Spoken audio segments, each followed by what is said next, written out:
بسم اللہ الرحمن الرحیم۔ رب کائنات نے امت مسلمہ کو خوشی کے دو مقدس تہوار عید الفطر اور عید الاضحیٰ عطا فرمائے ہیں، جن کے آتے ہی ہر مسلمان کے دل میں خصوصی خوشی و جوش پیدا ہو جاتا ہے۔ عید الفطر در حقیقت عبادات رمضان کا انعام ہے۔ اس دن اللہ تعالیٰ اپنے بندوں کی مغفرت فرماتے اور ان کی دعاؤں کو قبول فرماتے ہیں۔ حضرت انس بن مالک رضی اللہ تعالیٰ عنہ سے روایت ہے کہ رسول اکرم صلی اللہ علیہ وآلہ وسلم نے فرمایا، جب عید الفطر کا دن ہوتا ہے تو اللہ تعالیٰ اپنے بندوں پر ملائکہ کے سامنے فخر کرتے ہیں اور انہیں مخاطب کر کے کہتے ہیں کہ اے میرے فرشتوں، اس اجیر مزدور کی جزا کیا ہے جس نے اپنے ذمے کا کام پورا کر دیا؟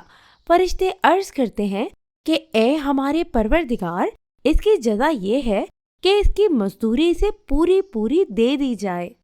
اللہ تعالیٰ جواب دیتے ہیں کہ اے میرے ملائکہ، میرے ان بندوں نے اپنا وہ فرض پورا کر دیا جو میں نے ان پر عائد کیا تھا، پھر اب یہ گھروں سے عید کی نماز ادا کرنے اور مجھ سے گڑ گڑا کر مانگنے کے لیے نکلے ہیں۔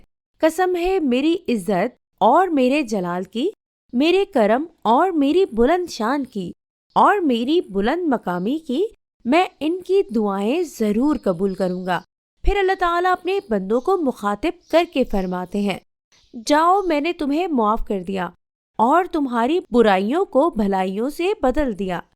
ایک مہینہ خدا کے واسطے اور اس کے حکم و آرڈر کے بنا پر مومن بندہ بھوک و پیاس کی مشقتیں برداشت کرتا ہے، نفسانی خواہشات کو دباتا ہے، اور پھر جب عید کے دن پھر سے رخصت ملنے پر جو طبعی خوشی ہوتی ہے اس کا اندازہ نہیں لگایا جا سکتا۔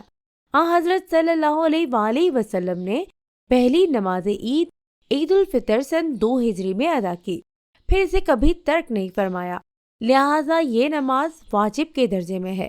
ایک حدیث میں نبی کریم صلی اللہ علیہ وآلہ وسلم فرماتے ہیں کہ جو شخص ثواب کی نیت کر کے دونوں عیدوں میں جاگے اور عبادت میں مشغول رہے، اس کا دل اس دن نہ مرے گا جس دن سب کے دل مر جائیں گے۔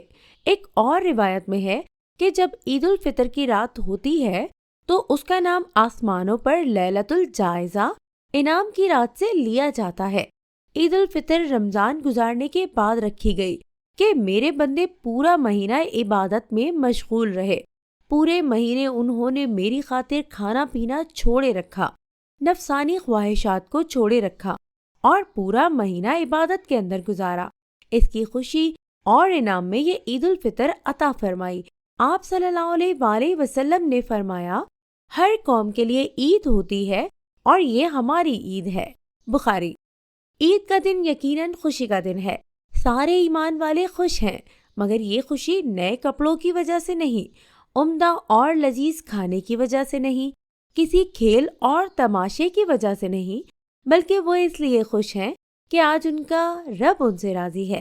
انہوں نے مسلسل 1 مہینے اللہ تعالیٰ کی عبادت کی، اللہ کے بندوں کے ساتھ حسن سلوک کیا، دن کو روزہ رکھا، رات میں تراویح ادا کی، تہجد بھی ادا کی، قرآن کی تلاوت کا معمول رکھا، ہر طرح کے گناہوں سے بچ کر ایک پاکیزہ زندگی گزاری۔ ان سب اعمال کی وجہ سے اللہ ان سے راضی ہو گئے، اور ظاہر ہے کہ جب بندے سے اس کا مالک راضی ہو جائے تو اس سے بڑھ کر اس کے لیے کیا خوشی ہو سکتی ہے۔ اللہ کی رضامندی سب سے بڑی نعمت ہے۔ عید سعید پر اللہ تعالیٰ نے خاص طور پر اور تاکید کے ساتھ مسلمانوں پر یہ ذمہ داری عائد کی ہے کہ وہ اپنی خوشیوں میں غریبوں کو ضرور شریک کریں، روٹھے ہوئوں کو منائیں، کم درجہ لوگوں کو گلے لگائیں، بچوں سے پیار کریں، بڑوں سے تعظیم و اکرام سے پیش آئیں، اور خاص طور پر افلاس اور غربت کے ماروں کو تلاش کر کے گلے سے لگائیں۔ اس دن صاحب نصاب عید کی نماز ادا کرنے سے پہلے صدقہ فطر ضرور ادا کریں، کیونکہ حدیث میں آتا ہے کہ روزہ زمین و آسمان کے درمیان معلق رہتا ہے جب تک کہ صدقہ فطر ادا نہ کیا جائے۔ پورے ماہ رمضان قید رہنے کے بعد اس دن شیطان، جو ہمارا ازلی دشمن ہے، آزاد ہو جاتا ہے۔ ہمیں احتیاط سے کام لینا چاہیے، کہیں ایسا نہ ہو کہ ہم اس دشمن کے بہکاوے میں آ کر ماہ رمضان میں سمیٹی نیکیوں کو ضائع کر دیں اور عذاب الہی کے مرتکب ٹھہرے۔ لہٰذا عید کے دنوں میں غیر شرعی، غیر اسلامی کاموں سے، بری مجلسوں میں جانے، ناچنے گانے اور بیہودہ پروگراموں میں شرکت سے اجتناب کرنا چاہیے۔